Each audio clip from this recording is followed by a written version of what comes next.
ஆழத்தை என் அன்பு இயேசுவே, அன்பின் ஆழத்தை பிள்ளை அனைவரும் அன்பால் உணரணுமே, எல்லோரும் அறியணுமே, அன்பில் வாழணுமே, அன்பை சுவைக்கணுமே, அன்பை சுவைக்கணுமே, என் அன்பு இயேசுவே.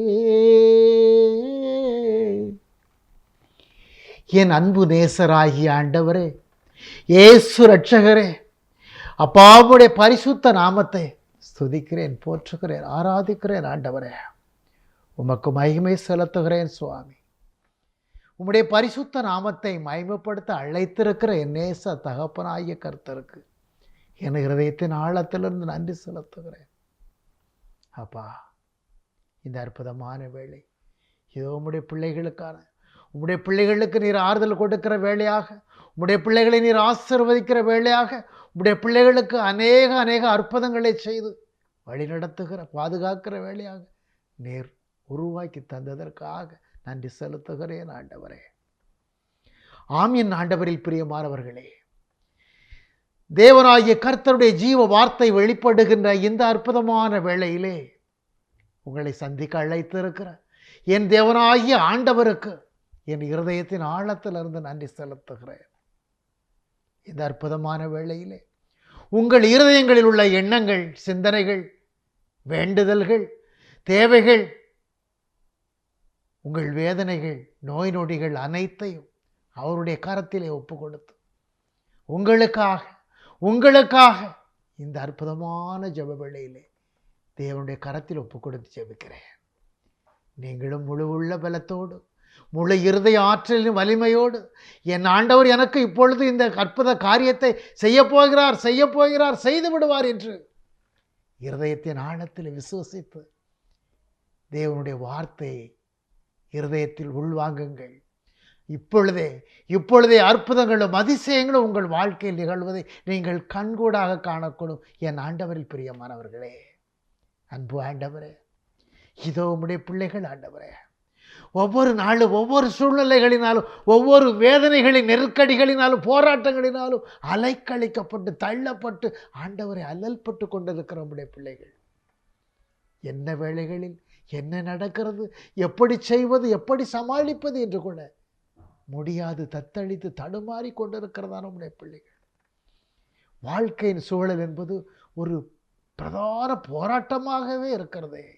என் வாழ்க்கையில் நிம்மதி இல்லை, என் வாழ்க்கையில் நிறைவில்லை, என் வாழ்க்கையில் சமாதானம் இல்லை, என் வாழ்க்கையில் சந்தோஷம் இல்லை என்று ஒவ்வொரு வேளைகளிலும் உடைய பிள்ளைகள் அங்கலாய்த்து வேதனையின் நெருக்கத்தில் ஆழ்ந்து கொண்டிருக்கிறார்களே. ஆண்டவரே, உம்முடைய கிருபையின் இரக்கம் அவர்களை தொடட்டும் அப்பா.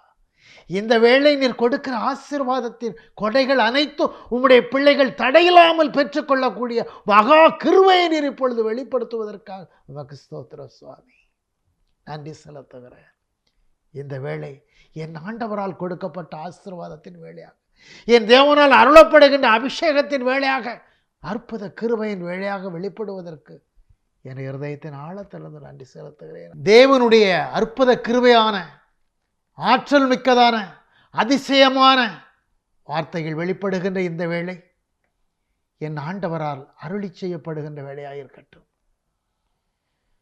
இன்றைய நாளிலே ஆண்டவர் கொடுக்கின்ற அற்புத வார்த்தை, மனித வாழ்க்கையிலே எத்தனை சூழல்களிலும், எத்தனை போராட்டங்களிலும் தத்தளித்து தவழ்ந்து தடுமாறி கிடந்தாலும் தேவனுடைய ஆளுகை கரம் பிடித்து வழிநடத்தும் என்று சொன்னால்தான் மனிதன் வாழ்க்கையிலே ஒரு நிறைவை, நிம்மதியை, சமாதானத்தை, சந்தோஷத்தை காண முடியும். என் ஆண்டவரில் பிரியமானவர்களே, அவ்வாறு இருக்க மனிதனுடைய எண்ணங்களினாலே, சிந்தனைகளினாலே, தன்னுடைய முயற்சிகளினாலே அவன் பலன் கொள்வது, நிறைவு கொள்வது என்பது முழுமை பெறாத ஒன்றாக இருக்கிறது.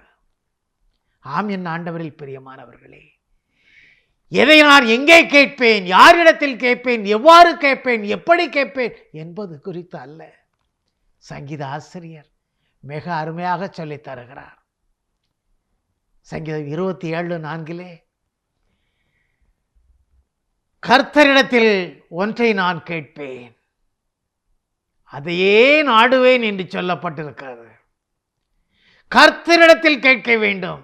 எதை கேட்க வேண்டும், எப்படி கேட்க வேண்டும்? கர்த்தரையே நாடுகிறேன், கர்த்தரையே தேடுகிறேன் என்று சொல்லப்பட்டிருக்கிறதே. அப்படி என்ன காரியத்தை அவர் வெளிப்படுத்துகிறார் என்று பாருங்களேன். ஆண்டவரில் பிரியமானவர்களே, நான் கர்த்தருடைய மகிமையை பார்க்கும்படியாகவும் அவருடைய ஆலயத்தில் ஆராய்ச்சி செய்யும்படியாகவும் நான் என் ஜீவனுள்ள நாளெல்லாம் கர்த்தருடைய ஆலயத்தில் தங்கியிருப்பதையே நாடுவேன் என்று சொல்லப்பட்டிருக்கிறது. கர்த்தருடைய ஆலயத்தில் தங்கி இருப்பதை நாடுவதும் தேடுவதுமாய் என்னுடைய விருப்பமாய் என் இருதயத்தின் பலனுமாய் இருக்கிறது என்பதை கர்த்தருடைய கிருபையிலே, கர்த்தருடைய கரத்திலே ஒப்பு கொடுக்கப்பட்டதாய், கர்த்தரிடத்திலே கேட்கப்படுகிறதாய் இருக்கிறது என்று சங்கீதம் வெளிப்படுத்துகிறது. ஆம், என் ஆண்டவரில் பிரியமானவர்களே, கர்த்தருடைய காரியமாக இருந்தாலும் சரி, கர்த்தருக்காக நாம் செயல்படுகிற காரியமாக இருந்தாலும் சரி, கர்த்தரிடத்திலே கேட்பதும் அவரிடத்திலே ஒத்தாசனை பெற்றுக்கொள்வதும் அவருடைய கிருபையை பெற்றுக்கொள்வதும் தான் முதன்மையானதும் மேன்மையானதும் இருக்கிறது. பாருங்கள், எனவேதான் சங்கீதாசிரியர் அருமையாக சொன்னார், கர்த்தரிடத்தில் கேட்பேன், நான் ஒன்றை கர்த்தரிடத்திலே கேட்பேன், அதையே நாடுவேன். எந்த காரியத்தை, எந்த நோக்கத்தை முன்வைத்து நான் கர்த்தரிடத்திலே என் வேண்டுதலை, என் மன்றாட்டை எழுப்புகின்றேனோ அதையே நான் நாடுகின்றவனாக, அதையே நான் தேடுகின்றவனாக, அதையே நான் பற்றி கொள்ளுகின்றவனாக இருப்பேன் என்று சொல்லுகின்றார். கர்த்தருடைய மகிமையை பார்க்க வேண்டும். எவ்வளவு மேலானது! கர்த்தருடைய ஆலயத்தில் ஆராய்ச்சி செய்யும் அற்புத கிருபை எவ்வளவு ஆச்சரியமானது! என் ஜீவனுள்ள நாளெல்லாம் அவருடைய ஆலயத்தில் தங்கி இருப்பதையே மேலானதாய் கருகிறேன், அதையே மேன்மை என நாடுகிறேன், அதையே நான் ஆசையாய் தேடுகிறேன் என்று சொல்லுகின்றார் அல்லவா?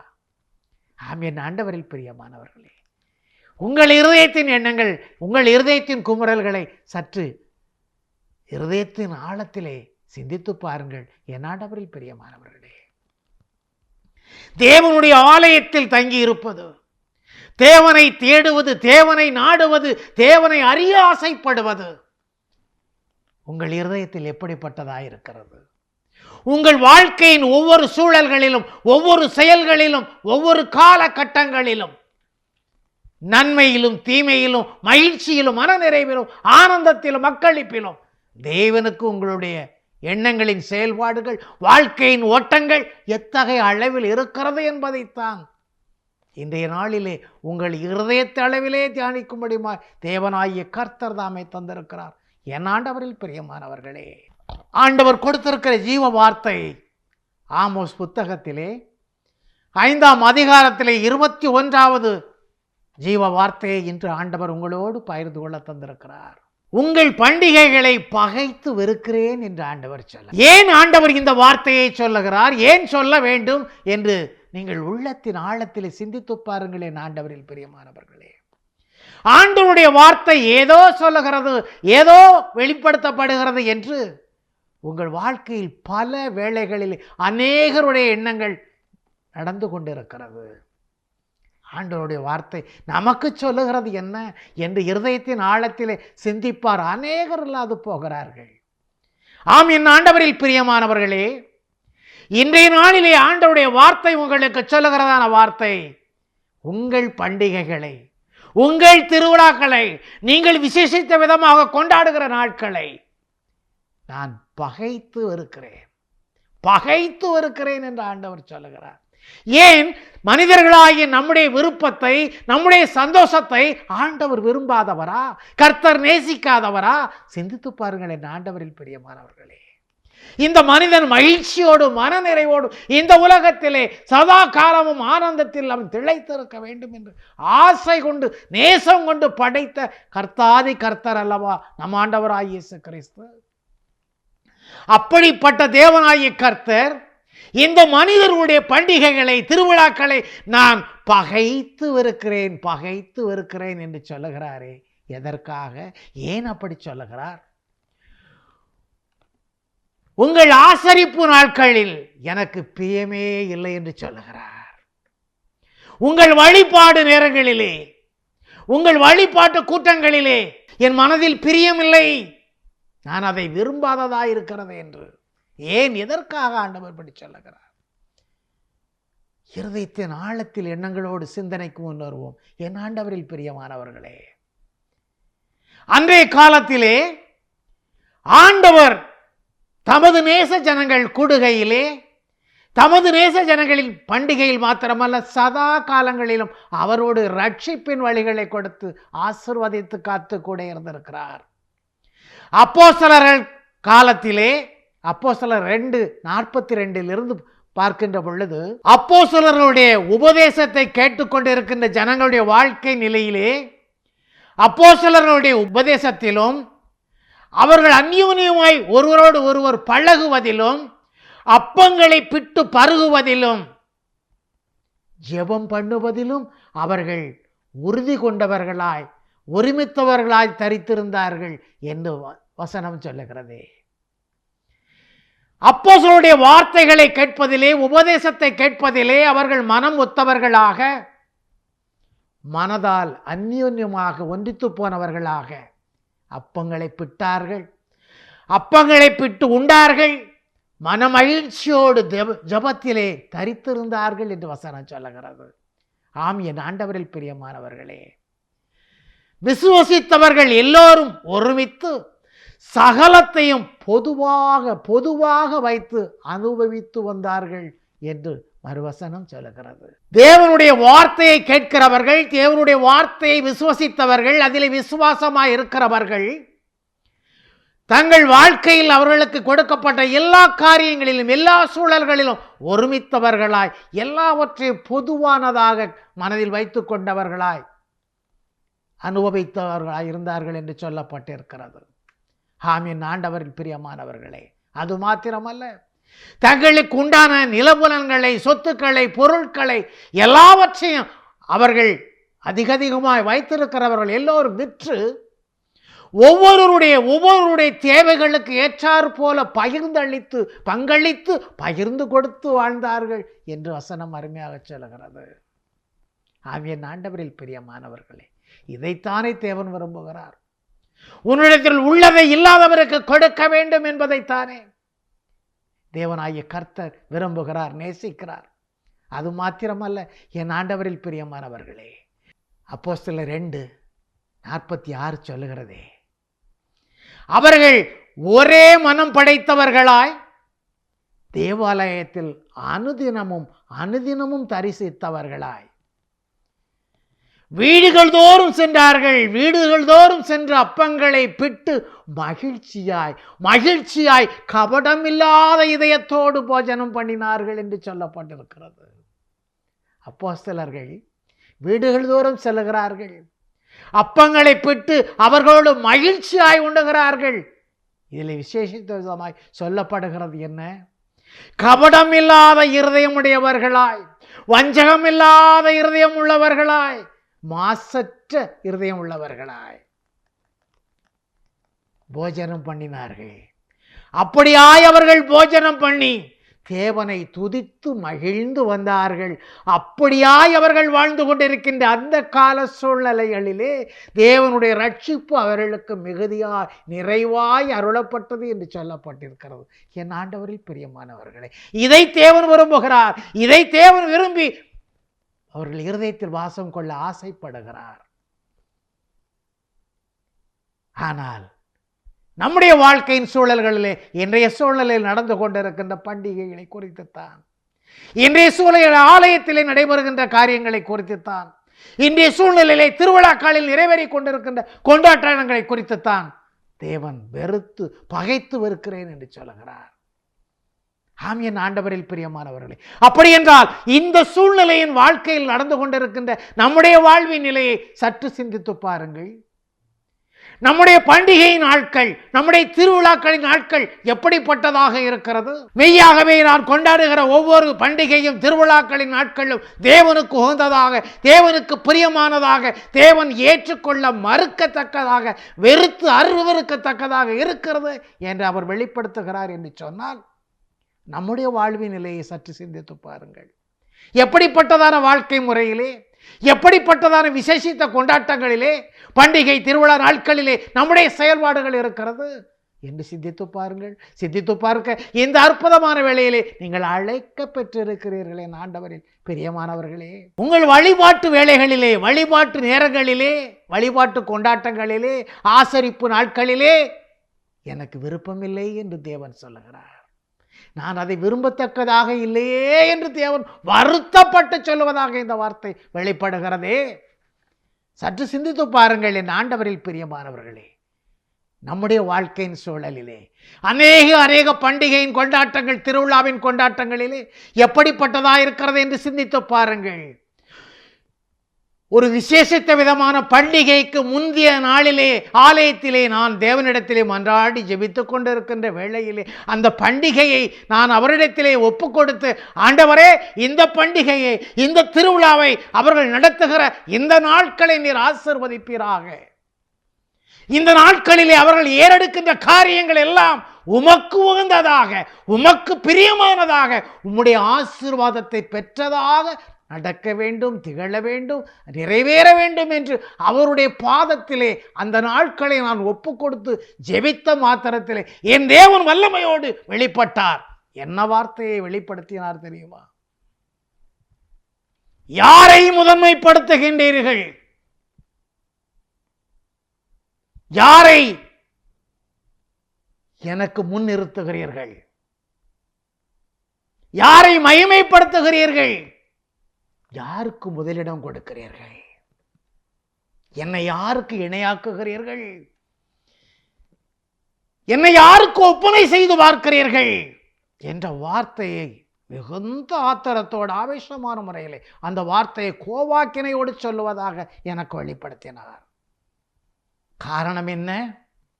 நாம் கொண்டாடுகின்ற இந்த பண்டிகை என்று சொல்லப்படுகின்ற இந்த திருவிழா நாட்களிலே எந்த ஒரு காரியத்திலும், எந்த ஒரு வேளையிலும் தேவனுக்கு உகந்ததான செயல்பாடுகள் இல்லை. தேவனுடைய வார்த்தையை இருதயத்திலே பற்றிக் கொள்ளத்தக்கதான வெளிப்பாடுகள் இல்லை. எல்லாமே வெளி ஆடம்பரங்களும் வெளி ஆர்ப்பாட்டங்களுமாய் நடந்து கொண்டிருக்கின்றது. அந்த பண்டிகை நாட்கள், திருவிழாக்களின் நாட்கள் வெறும் கொண்டாட்டங்களும் கூத்துகளும் கும்பங்களுமாய், வானவேடிக்கைகளுமாய், அலங்காரத்தின் வெளிக்காட்சிகளுமாய் விளங்குகிறதை தவிர தேவனுடைய சித்தம் நிறைவேறுவதற்காக, தேவனுடைய கிருபை வெளிப்படுவதற்காக, தேவனுடைய சித்தத்தை ஜனங்கள் அறிந்து கொள்வதற்காக, தேவனுடைய மகிமையை பிரதானமாய் ஜனங்களுக்கு வெளிப்படுத்துவதற்கான சூழல் அங்கே ஏதுமில்லாது போகிறதே என் ஆண்டவரில் பிரியமானவர்களே.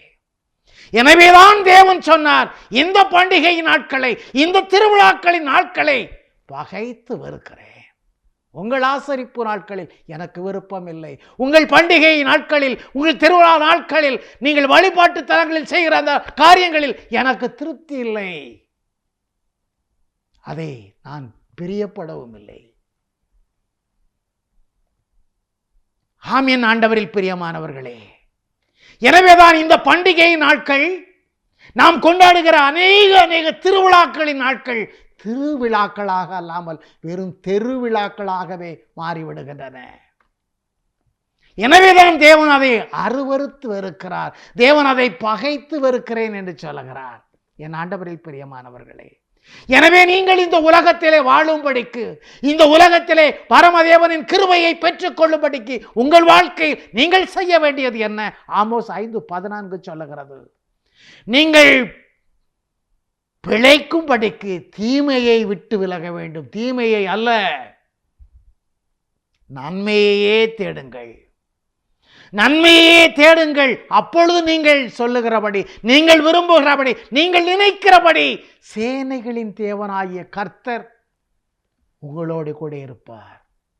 உங்களை ஆசீர்வதிக்கிற தேவனாய் இருப்பார். உங்களை அதிசயமான பாதைகளில் வழிநடத்தி அற்புத கிருபைகளால் நிரப்புகிற கர்த்தராய் இருப்பார். என் ஆண்டவரில் பிரியமானவர்களே, எபிரேயர் 2:10 சொல்லுகிறது, தேவன் இந்த உலகத்திலே தமக்காகவும் தம்மாலேயும் சகலத்தையும் உண்டாக்கினார் என்று சொல்லப்பட்டிருக்கிறது. இந்த உலகத்தில் உண்டாக்கப்பட்ட அனைத்தையும் தமக்கென்று தாமே தேவன் சிருஷ்டித்தார், உண்டாக்கினார், படைத்தார் என்று சொல்லப்பட்டிருக்கிறதே. ஆமீன். ஆண்டவரில் பிரியமானவர்களே, மீண்டுமாய் தேவனாகிய கர்த்தர் சொல்லுகிறார், இந்த ஜனத்தை எனக்கென்று தானே நான் ஏற்படுத்தினேன், எனக்கென்று நான் ஏற்படுத்தினேன். இவர்கள் எதற்காக எனக்கு என்று ஏற்படுத்தப்பட்டார்கள்?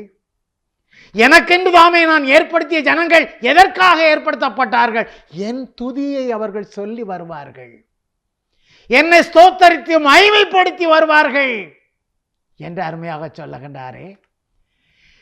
எத்தகைய சூழ்நிலையிலே, எத்தகைய நிலையிலே மனிதனுடைய வாழ்வின் நிலை இருந்தாலும் அத்தனை நிலைகளையும் கடந்து ஆசீர்வதிக்க வல்ல தேவனாய் இருக்கிற கர்த்தர், சகலத்தையும் சிருஷ்டித்த சர்வ வல்லமையுள்ள தேவனாகிய கர்த்தர், இந்த உலகத்திலே தமது சாயலாக தம்முடைய அழகு திருவுருவிலே சகல ஜனங்களையும் உண்டாக்கின நேச கர்த்தர், இந்த ஜனங்கள் என்னை துதிப்பதற்காக, என்னிலே துதி சொல்லி மகிழ்வதற்காக, என்னோடு அவர்கள் துதி செய்து வாழ்வதற்காகவே அவர்களை படைத்தேன் என்று சொல்லுகிறார், ஏற்படுத்தினேன் என்று சொல்லுகின்றார்.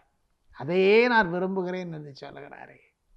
ஆமீன். ஆண்டவரில் பிரியமானவர்களே, எப்படிப்பட்டதான சூழ்நிலையில் வாழ்ந்தாலும் சரி, எசையா புத்தகத்திலே 43ஆம் அதிகாரத்திலே 6வது இறைவசனம் சொல்லுகிறதே, குருடரை அவர்கள் அறியாத வழியிலே நடத்தி, குருடர்கள் என்றால் உண்மையிலே பார்வையற்றவர்கள் என்று மாத்திரம் அல்ல, இந்த உலக வாழ்க்கையிலே தேவனுக்குரிய பாதையிலே செல்ல முடியாதவர்கள், தேவனுடைய வழியை அறிய முடியாதவர்கள், உண்மையான தெய்வமாய இரட்சகரின் பாதையை புரிந்து கொள்ள முடியாதவர்கள், பற்றி கொள்ள முடியாதவர்கள், இருளிலே நடமாடிக்கொண்டிருக்கின்ற மனிதர்கள் ஒவ்வொருவரையும் பார்த்து சொல்லுகின்றார். குருடரை அவர்கள் அறியாத வழியிலே நடத்தி, அவர்கள் தெரியாத பாதைகளில் அவர்களை அழைத்து கொண்டு வந்து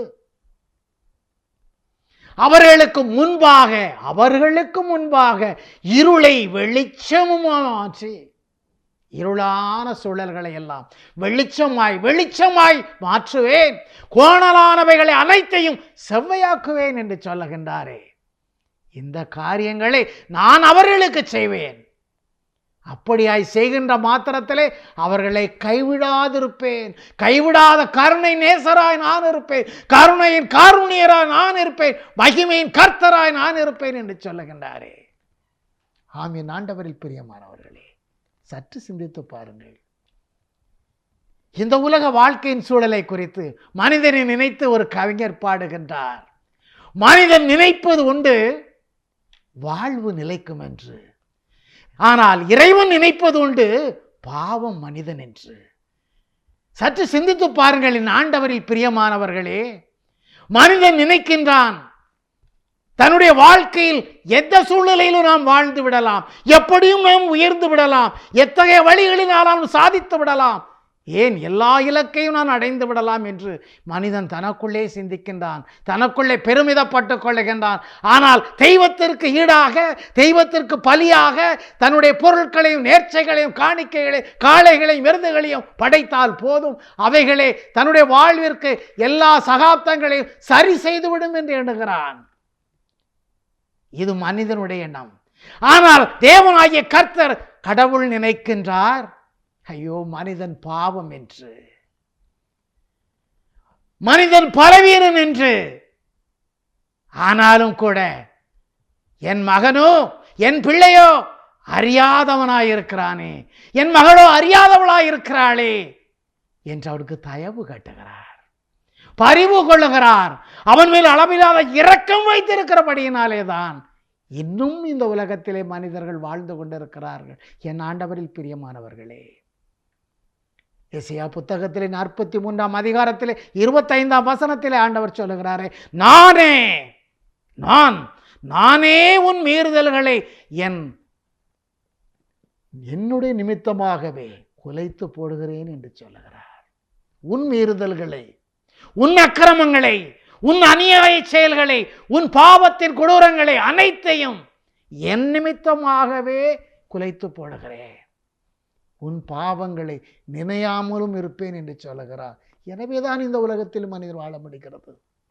இந்த உலகத்தில் வாழுகின்ற மனிதர்கள் பரிசுத்தர்கள் அல்ல, நீதிமான்கள் அல்ல, உத்தமர்கள் அல்ல. ஆனாலும் கூட தேவனுடைய கிருபையினாலே, தேவனுடைய அளவில்லாத அன்பினாலே இந்த மனிதனை வாழ வைத்துக் கொண்டிருக்கின்றாரே. இந்த தெய்வத்திற்கு உன்னுடைய விருப்பத்தை போல சங்கீதம் 50:9 சொல்லப்பட்டிருக்கிறதே, உன் வீட்டிலிருந்து கொடுக்கின்ற உன் காளைகளின் நிமித்தமாகவோ, உன் தொழுவத்திலிருந்து நீ கொடுக்கின்ற ஆட்டுக்கடாய்களின் வழியாகவோ அதை நான் விரும்பாததா இருக்கிறதே. சகல காட்டு ஜீவன்களும், பர்வதத்தில் 1000 சுற்றித் திரிகின்ற மிருகங்களும் என்னுடையவாய இருக்கிறது. மலைகளில் உள்ள பறவைகள், வெளிகளிலே நடமாடிக்கொண்டிருக்கின்றவைகள் அனைத்தும் என்னுடையவையாயிருக்கின்றதே. நான் பசி எடுத்தால் உன்னை நாடுவேனோ, உன்னிடத்தில் கேட்பேனோ, உன்னிடத்தில் சொல்வேனோ. இந்த பூமியும் இந்த பூமியில் நிறைந்துள்ள யாவும் என்னுடையவையாயிருக்கிறது என்று தேவன் சொல்லுகிறார். ஆம் மனிதனே, நீ செய்ய வேண்டியது என்ன? சங்கீதம் 50:14 சொல்லப்படுவது போல உன் தேவனுக்கு ஸ்தோத்திர பலியிடு. உன் தேவனுக்கு ஸ்தோத்திர பலியிட்டு உன்னதமான கர்த்தருக்கு உன் பொருத்தனைகளை செலுத்து. அப்படியாய் உன் பொருத்தனைகளை நீர் அவருக்கு செலுத்திய மாத்திரத்திலே உன் வாழ்க்கையின் கேடுகளை, உன் வாழ்க்கையில் துன்ப துயர வேதனைகளை, உன் ஆபத்தின் சூழல்களை தேவனிடத்திலே கூவி அழைத்து ஒப்புக்கொடு. அவரை கூப்பிடு. அப்பொழுது தேவன் சொல்லுகிறார், நான் உன்னை கைவிடாதிருப்பேன், நான் உன்னை விடுவிக்கிற தேவனாயிருப்பேன். ஏன் அத்தகைய வேளையிலாவது நீ என்னை மகிமைப்படுத்துவாய், நீ என்னை மாட்சிப்படுத்துவாய், என் நாமத்தின் மகிமையை சொல்லி புகழ்வாய் என்று. ஆமென். ஆண்டவரில் பிரியமானவர்களே, எனவேதான் கர்த்தருக்குரிய மகிமையை கர்த்தருக்கு செலுத்த வேண்டும். சங்கீதம் 29:2 சொல்லுகிறது, கர்த்தருடைய நாமத்திற்குரிய மகிமையை அவருக்கு செலுத்துங்கள். பரிசுத்த அலங்காரத்துடனே கர்த்தரை தொழுது கொள்ளுங்கள். பரிசுத்த அலங்காரத்துடனே. ஏனென்றால் பரிசுத்தம் இல்லாமல் ஒருவரும் தேவனிடத்தில் வரான் என்று ஜீவ வார்த்தை சொல்லுகிறது. எனவேதான் பரிசுத்த அலங்காரத்திலே இருதயத்தில் பரிசுத்தம் உள்ளவர்களாக, அவதூறற்றவர்களாக, அக்கிரமம் செய்யாதவர்களாக, அடுத்தவர்களுக்கு தீங்கு விளைவிக்காதவர்களாக தேவனிடத்திலே தொழுதல் கொள்ளுகிறவர்களாயிருங்கள். அப்பொழுது சங்கீதம் 29:11 சொல்லுகிறது, கர்த்தர் தமது ஜனத்திற்கு பலன் கொடுப்பார். கர்த்தர் தமது ஜனத்திற்கு சமாதானம் அருளி அவர்களை ஆசீர்வதிப்பார். ஆமென். ஆண்டவரில் பிரியமானவர்களே, ஒரு கணப்பொழுது தேவனிடத்திலே நம்முடைய இருதயத்தில் எண்ணங்கள், நம்முடைய இருதயத்தின் செயல்பாடுகள் மெய்யான தேவனுக்கு உகந்ததாக ஏற்றதாக இருக்கும்படி நம்முடைய வாழ்க்கையின் பண்டிகை நாட்கள், திருவிழாக்களின் நாட்கள், நாம் செய்கின்ற அவருக்கு பிரியமில்லாத தேவன் அருவருத்து வெறுக்கிற அந்த செயல்பாடுகள் ஒதுக்கப்பட்டதாக, தள்ளிவிடப்பட்டதாக நம்முடைய வாழ்க்கையில் புதியதொரு மாற்றத்தை தேவனுக்கு பிரியமான பாதையில், தேவன் ஏற்றுக்கொள்ளத்தக்கதான, தேவன் விரும்பத்தக்கதான, அவருக்கு பிரியமான செயல்களிலே நாம் ஈடுபடுவோம், ஒன்றாயிருப்போம், அவர் கரத்திலே ஒப்பு கொடுப்போம், மன்றாடுவோம். என் நேச தகப்பனும் கர்த்தருமாயிருக்கிற என் அன்பு ஆண்டவரே, இதோ அப்பா உம்முடைய ஜனங்கள் ஆண்டவரே, இதோ உமது ஜனங்கள் தகப்பனே, உமது ஜனங்கள் உண்மை நிலையை இந்த உலகத்திலே இன்னும் உணர முடியாதவர்களாக, உலகில் மெய்யான தெய்வத்தின் வழிமுறைகளை, மெய்யான தெய்வத்தின் தேடுதல்களை, மெய்யான தெய்வத்திற்கு உகந்ததான காரியங்களை தங்கள் வாழ்க்கையில் இன்னும் புரிந்து கொள்ள முடியாதவர்களாக, என் வாழ்க்கையில் நான் நினைத்தது நடக்க வேண்டும், அவர் சொல்வது என்ன என்று ஒருவருக்கு ஒருவர் அகம்பாவத்தினாலே, அக்கிரம செயல்களினாலே, தன் கையிலே கிடைத்திருக்கிற தனக்கு இருக்கிற வலிமையை பிரதானமாய் காண்பித்து இந்த உலகத்தில் அவதூறான வாழ்க்கையில் வாழ்ந்து கொண்டிருக்கின்ற மனிதர்களே, அவருடைய பொல்லாத இருதயங்களை என் தேவன் தாமே திறந்து விடுவீராக ஆண்டவரே. பொல்லாத அக்கிரம செயல்கள், உமக்கு விரோதமான செயல்கள், உமக்கு பிரியமில்லாத செயல்கள், உமக்கு பிரியமில்லாத ஆராதனைகளில் இருந்து இந்த ஜனங்கள் மீட்கப்பட வேண்டும் ஆண்டவரே, மீட்கப்பட வேண்டும். உமக்கு பிரியமில்லாத பண்டிகையின் இந்த தோற்றங்களில் இருந்து புதியதொரு மாற்றத்தை அவர்கள் காண வேண்டும், புதியதொரு விடுதலையை காண வேண்டும். என் தேவனுக்கு உகந்த பாதைகளில் அவர்கள் பிரவேசிக்க வேண்டும். இருளை விடுத்து மகா கிருபையின் வெளிச்சத்திலே என் தேவனுக்கு உகந்ததான அவருடைய சந்நிதியின் மகிழ்விலே இந்த ஜனங்கள் எல்லாம் திளைக்க வேண்டும் ஆண்டவரே. உமக்கு பிரியமான வாழ்வு வாழட்டும், உமக்கு பிரியமான வாழ்வு வாழட்டும் ஆண்டவரே. கல்லானவருடைய இருதயத்தை திறந்தருளுகிறாக. உம்முடைய நாமத்தை மகிமைப்படுத்துவதற்கும் உம்முடைய பரிசுத்த பாதையில் வழி நடப்பதற்கும் முன்னெழும்ப வேண்டும் என்று விரும்பினாரும் கூட அதை தடுத்து ஆட்கொண்டவர்கள் கண்களை, இருதயத்தை இருளாய் மூடிக்கொண்டிருக்கின்ற வஞ்சகனாகிய சாத்தானின் அக்கிரம செயல்கள் அனைத்து நசரேயனாகிய இயேசு கிறிஸ்துவின் நாமத்தினாலே கடிந்து அப்புறப்படுத்துகிறேன் சுவாமி. உம்முடைய கிருபையும் ஆளுகையும் உமது ஜனங்களிலே நிறைவு பெறட்டும். தாங்கள் செய்கின்ற ஒவ்வொரு பண்டிகை நாட்களிலும், தாங்கள் ஏறெடுக்கின்ற ஒவ்வொரு பிரதான திருவிழாக்கள் என்னும் சிறப்புமிக்க நாட்களிலும், தேவனுக்கு உகந்த காரியங்கள் நிறைவேறுவதிலும், தேவனுடைய பரிசுத்த நாமம் மகிமைப்படத்தக்கதான காரியங்கள் அங்கே வெளிப்படுவதிலும், ஜனங்களுடைய இருதயங்களிலே தேவனுடைய அக்கினி அபிஷேகங்கள் ஊற்றப்படுவதான காரியங்கள் அங்கு நிறைவேறுவதையும் கண்கூடாக கண்டு எல்லா ஜனங்களும் ஆண்டவரே முழு இருதயத்தோடு உமது திருப்பாதத்திலே சரணடைந்து விழக்கூடிய கிருபையான செயல்கள் அங்கே நிறைவேறவும் என் தேவனாகிய கர்த்தர் தாமே செயல்படுத்துவீராக. அவருடைய இருதயங்களை பக்குவப்படுத்துவீராக. அப்படியே நீர் ஆளுகை செய்வதற்காக என் இருதயத்தின் ஆழத்திலிருந்து நன்றி செலுத்துகிறேன் நேசமுள்ள நல்ல தகப்பனே. ஆமென், ஆமென்.